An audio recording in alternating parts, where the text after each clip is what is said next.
بسم اللہ الرحمن الرحیم۔ السلام علیکم، welcome back to my YouTube channel. آپ لوگوں کے لیے حاضر ہے next episode, so let's start. پورا دن آفس میں کھپنے کے بعد وہ خوش اپنے گھر واپس لوٹا تھا، کیونکہ اب تو اس کی قلبی تھوڑی سیدھی لائن میں آ چکی تھی۔ پہلے تو وہ سر سے ہی باہر نہیں نکل رہی تھی، اور آج وہ اس کو اپنے روم میں شفٹ کروانے کا بھی سوچ ہی چکا تھا۔ بھائی بہت روم کھیل لیا، اب بیڈ روم کھیلا جائے گا۔ آج اس کو یقین تھا اس کی بیوی لاؤنج میں ہی مسکراتے ہوئے ملے گی، مگر ہمیشہ کی طرح اس کی امیدوں پر پانی پھرا۔ وجہ لاؤنج میں کسی بھی زیرو کا موجود نہ ہونا تھا۔ وہ خود کو شانت کرتا ہوا ادھر ادھر دیکھے بغیر اپنے کمرے میں چلا گیا۔ حد ہی ہو گئی، مطلب شادی شدہ ہونے کے باوجود سنگل لوڈے کی طرح لائف چل رہی ہے۔ روم میں فریش وغیرہ ہونے کے بعد سمپل ٹی شرٹ اور ٹراؤزر پہنے وہ ڈائریکٹ بیوی اور بیٹے کے کمرے میں گھسا۔ دماغ تپ چکا تھا بیچارے کا، خالی کمرہ منہ چڑھا رہا تھا۔ وہ حیران ہوتا سیڑھیاں اترتا کچن میں گیا، مگر وہاں بھی بوا کے ساتھ ملازمہ کام کر رہی تھی۔ وہ ان کو ڈنر کا بول کر سیدھا پیچھے پول سائڈ پہ گیا۔ اس کو یقین تھا کہ دونوں ادھر ہی ہونے ہیں۔ اس کا اندازہ بالکل ٹھیک تھا۔ اس کی بیوی بہرام کو کاندھے پہ سلائے پول کے کنارے چکر لگا رہی تھی، اور اس کا بیٹا شاید سو چکا تھا۔ وہ گلا کھنکار کر ان کے قریب پہنچا۔ انیا معتصم کی آواز پر جلدی سے اس کی طرف گھومی اور انگلی ہونٹوں پر رکھ کے چپ رہنے کا اشارہ کیا۔ وائی وائی وہ آنکھوں سے ہی سوال کر گیا۔ شونا تنگ کر رہا تھا، بڑی مشکل سے سلایا ہے۔ آہستہ بولیں، نہیں تو جاگ جائے گا۔ انیا بالکل اس کے قریب جا کر آہستہ سے بولی۔ طبیعت خراب تھی شیر کی۔ وہ متفکر ہوتا بیٹے کو دیکھنے لگا۔ نہیں، بس چڑچڑا ہو رہا تھا۔ اوکے، پر تم اس کو لے کے گھوم کیوں رہی ہو؟ بیڈ روم میں جا کے لٹا دو۔ ہاں میں جا رہی ہوں، پیچھے ہٹیں۔ میں دیواریں چین نظر آ رہا ہوں، سائڈ سے بھی گزر سکتی ہے، مگر نہیں۔ وہ سوچتا ہوا سائڈ پہ ہوا اور پھر اس کے پیچھے پیچھے چل دیا۔ بہرام کو بیڈ روم میں لٹانے کے بعد انیا اس کے قریب ہی بیٹھ گئی۔ آجو ڈنر کر لیتے ہیں۔ وہ اس کے بیٹھنے پر ٹوک گیا۔ آپ کر لیں، میں ادھر ہی منگوا کے کھا لوں گی۔ شونا اکیلے کیسے سوئے گا؟ بیڈ روم میں ڈنر کرو گی؟ معتصم نے انیا کی بیک کو گھورا۔ کیا نہیں کر سکتی؟ انیا بیٹھے بیٹھے اس کی طرف گھومی۔ معتصم کے ایکسپریشن فوراً چینج ہوئے۔ نہیں، میں بول رہا تھا کہ ملازمہ کو بھیج دیتا ہوں، تب تک ہم ڈنر میں ادھر کر لوں گی، اور سونے کے پاس میں خود ہی ٹھیک ہوں۔ انیا کی ضد پر وہ دانت پیس گیا۔ مطلب اب اس کی بیوی اس کو ایٹیٹیوڈ دکھائے گی؟ واہ! اوکے، اگر تم بیڈ روم میں ڈنر کرنا چاہتی ہو تو اس کی پینالٹی پے کرنا پڑے گی۔ کیا مطلب؟ اب کی بار انیا حیران ہوئی۔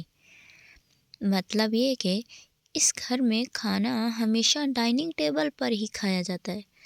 اگر تم بیڈ روم میں کھاؤ گی پھر اس کی سزا تو ملنی چاہیے۔ معتصم کے سنجیدہ لہجے پر انیا گڑبڑا کر سیدھی ہوئی۔ وہ بیچاری تو اپنا روب جمانے کی کوشش کر رہی تھی، مگر ادھر تو الٹ ہوتا نظر آ رہا تھا۔ کیسی سزا؟ وہ سوئے ہوئے بیٹے کو دیکھ کر ہکلا کے بولی۔ ایک تو ان موقعوں پر اس کا شونا ہمیشہ سویا ہوا ہی پایا جاتا تھا، یہی کوئی دو چار کیسز؟ وہ لب دبا کر اس کا ہڑبڑانا نوٹ کر رہا تھا۔ اس کی معصوم سی بیوی۔ میں چلتی ہوں نا، پروین باجی کو اوپر بھیج دوں گی۔ انیا ایک سیکنڈ میں بیڈ سے کھڑی ہو کر دوپٹہ سیٹ کر گئی تھی۔ نہیں، اگر تمہارا منہ ڈائننگ ٹیبل پر کھانے کا نہیں ہے تو میں بھی ادھر بیڈ روم میں منگوا لیتا ہوں۔ سچ میں وہ اس کی چال کو سمجھے بغیر ہی خوش ہو گئی۔ بھلا ڈائننگ ٹیبل پر تو معتصم خان کو دورے جو پڑتے ہیں۔ ہاں واقعی، اور پھر میں تمہیں دو چار کیسز کی سزا دوں گا اور تم مجھے دو چار کیسز کی سزا دینا۔ رول تو ہم دونوں ہی توڑیں گے نا، تو پھر ایک دوسرے کو چھوٹی موٹی سزا دے لیں گے۔ معتصم اس کی معصومیت پر مسکراتا ہوا بولا۔ اس بات پر انیا بیچاری کے گالوں سے دھواں نکلا تھا۔ اللہ اللہ، کتنے بے شرم ہیں، کیسی باتیں کرتے ہیں۔ میں نیچے ہی ڈنر کروں گی، وہ بول کر کمرے سے باہر بھاگ گئی۔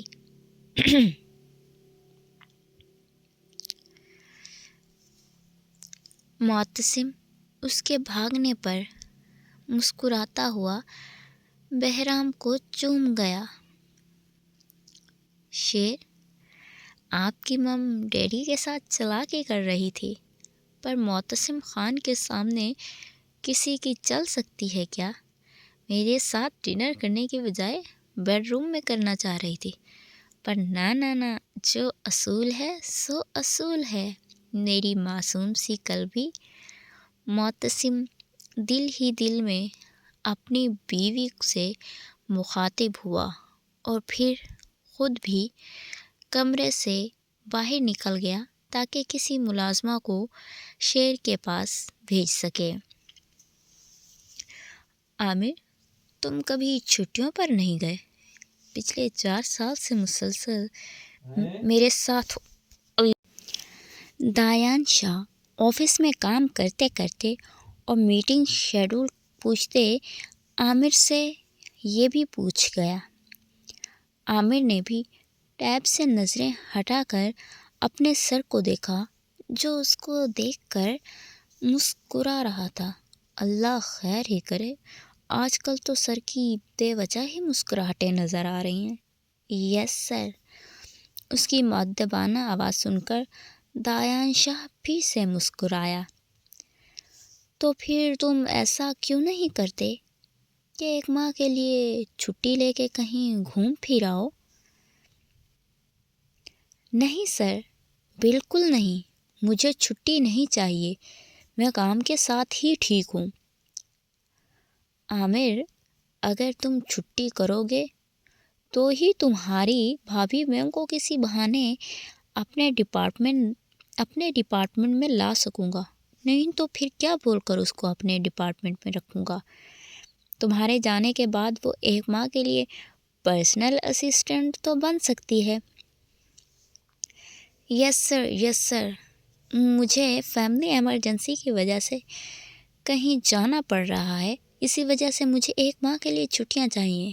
دیٹس گریٹ، رایان کے نکاح کے اگلے دن تمہاری پہلی چھٹی ہونی چاہیے۔ اوکے سر، جیسا آپ چاہیں۔ Now tell me about next meeting. اپنے مطلب کی بات کے فوراً بعد وہ بزنس میٹنگ کے بارے میں پوچھنے لگا جس کے لیے وہ بنا ہے۔ Business and only business.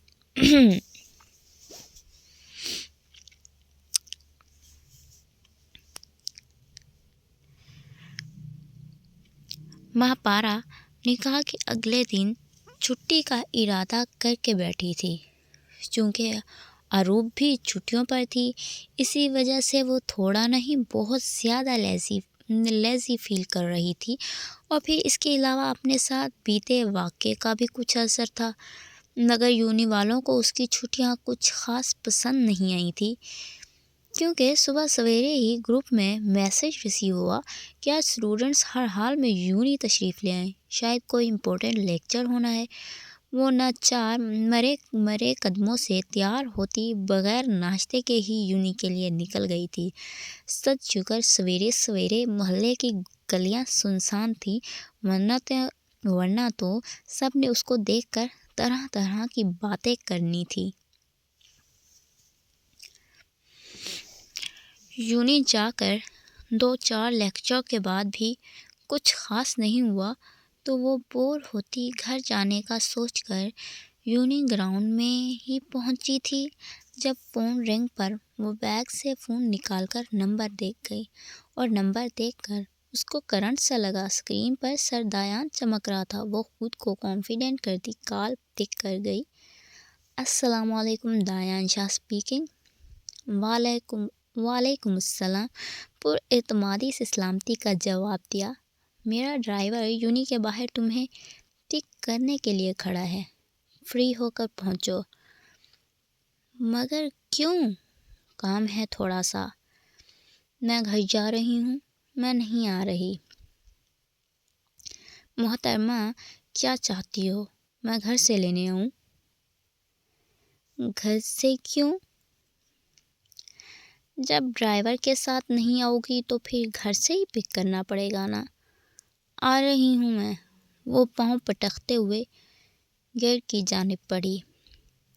Thank you محترمہ، دایان کی شوخ آواز اسپیکر سے ابھری۔ وہ کچھ بھی بولے بغیر کال کٹ کر گئی۔ عجیب چپکو انسان بن رہا تھا۔ پہلے تو ایسے کاٹ کھانے کو دوڑتا تھا، اور اب ایسے بولتا ہے جیسے شوگر مل چلا رہا ہو۔ میں بھی مہاپارا ہوں، آپ کو چھٹے کا دودھ یاد دلاؤں گی۔ وہ دل میں لاکھوں پلان بناتی باہر جا رہی تھی۔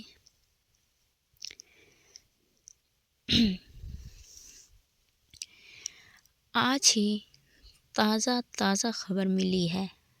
فیصل بخاری اس وقت نتاشا کے ساتھ ڈنر کرنے کے لیے ریسٹورینٹ پر موجود تھا۔ جب وہ باتوں کے درمیان کچھ یاد آنے پر بول پڑا۔ کون سی بات؟ نتاشا فورک اینڈ نائف کو پلیٹ میں رکھے ٹوٹلی اس کی جانب متوجہ ہوئی، کیونکہ فیصل کا انداز تجسس سے بھرپور تھا۔ دایان شاہ کی حرکتیں کچھ دنوں سے مشکوک نظر آ رہی ہیں۔ اوفو فیصل، دایان شاہ جیسے بندے سے تم ٹکر نہیں لے سکتے، وہ اپنے پروں پہ بھی پانی نہیں پڑنے دیتا۔ نتاشا بدمزہ ہوتی کھانے کی طرف متوجہ ہوئی۔ اس کو میرے بندے نے سیما فیشن ڈیزائنر کے پاس جاتے ہوئے دیکھا ہے۔ اس کے بھائی کے نکاح کی افواہیں گردش کر رہی ہیں۔ اسی سلسلے میں کوئی چکر؟ نتاشا وہ گرلز میں انٹرسٹڈ نہیں ہے، وہ لڑکیوں سے کوسوں دور رہتا ہے، اور یہ بات تم نے 20 بار بولی ہے۔ فیصل اس کی بات کاٹ کر بولا تو وہ تائیدی انداز میں سر ہلا گئی۔ پھر نتاشا کو بھی پھر تجسس ہوا۔ پھر اب یہ پتہ کرنا ہے کہ دایان شاہ کو لیڈی فیشن ڈیزائنر کی ضرورت کیوں پڑ گئی۔ ایسی کون سی بات ہے جو وہ چھپا رہا ہے؟ واو، دایان شاہ اور اس کی کوئی کمزوری، یہ دنیا کی سب سے بڑی نیوز ہونے والی ہے فیصل۔ نیوز نہیں، ان کی بربادی ہونی چاہیے، اور مجھے اس چیز کے لیے تمہاری سپورٹ چاہیے۔ فیصل، میری سپورٹ بس تمہارے لیے ہی تو ہے۔ اگر میرے لیے ہے تو تم کل سے خان بنگلو جانا شروع کر دو، بچے سے ملنے کا بہانہ کر کے۔ وہاں سے تمہیں بہت کچھ معلوم ہو سکتا ہے۔ مجھے وہ بچہ اریٹیٹ کرتا ہے، اور پھر دقیانوسی آدمی کو دیکھنا نو۔ اس نے سوچ کر ہی جھرجھری لی۔ میرے لیے تم اتنا نہیں کر سکتی؟ اوکے، اب اس کو پیار کا ڈرامہ کرنا پڑے گا، وہ نفرت انگیز لہجے میں بولی۔ ایسی مائیں بھی ہوتی ہیں جن کو اپنے بچوں سے زیادہ آزادی پسند ہوتی ہے، اور پھر ان کو اپنے ہی بچے زہر لگنے لگتے ہیں، جیسے اب نتاشا کو بہرام خان لگ رہا تھا۔ تو یہ تھی آج کی ایپیسوڈ۔ پلیز کومنٹس کر کے لازمی بتائیے گا آپ کو یہ ناول کیسا لگ رہا ہے۔ تھینک یو، بائے بائے، اللہ حافظ۔